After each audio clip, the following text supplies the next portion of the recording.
Hi, physics. It's Miss Satterley here. We're going to talk about the second PowerPoint that I had posted. We're going to discuss waves, electricity, light, and the atom, just some very basic information under each one of those.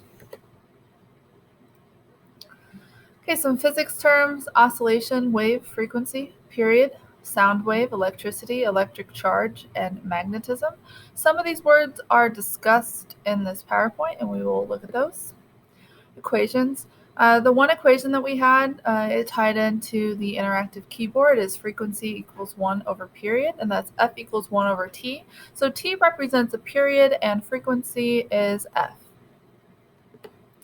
Okay, what is physics? Physics includes the science of mechanics, which is the study of motion, force, energy, and momentum. Physics also includes oscillations and waves, electricity and magnetism, light and optics, atomic physics, and nuclear physics. And we're going to briefly touch on each of those subjects right now. Okay, our first topic I just want to discuss briefly is oscillations. Physics of oscillations is introduced in chapter 14. Objects are going to oscillate when they vibrate back and forth, and we call those oscillators. And they're described in terms of their frequency, which has to do with wavelength. A guitar string plays an A note and oscillates back and forth with a frequency of 440 cycles per second, which is 440 hertz. The hertz is the unit of measure for frequency. Chapter 15 talks about waves, which are traveling oscillations. There are different types of waves. Some examples include ripples, radio waves, and light waves. Waves carry energy and information. That's how radio is communicated to us in the form of radio waves. Sound waves is another type of wave. Sound waves are a little different, or they're in their own category, and we'll talk about them in chapter 16. Guitars and pianos use oscillating strings to create sound waves.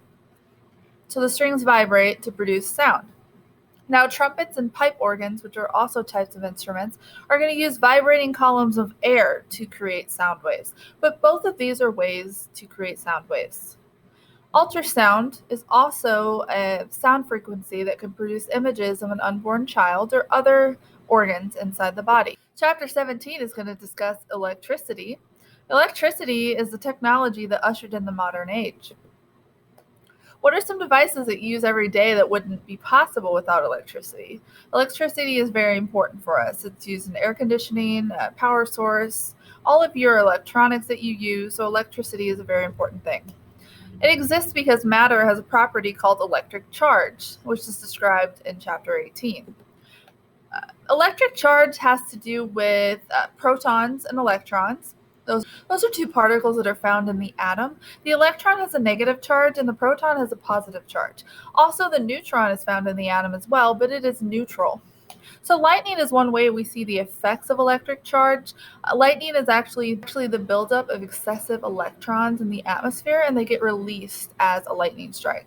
So that is a type of electric charge.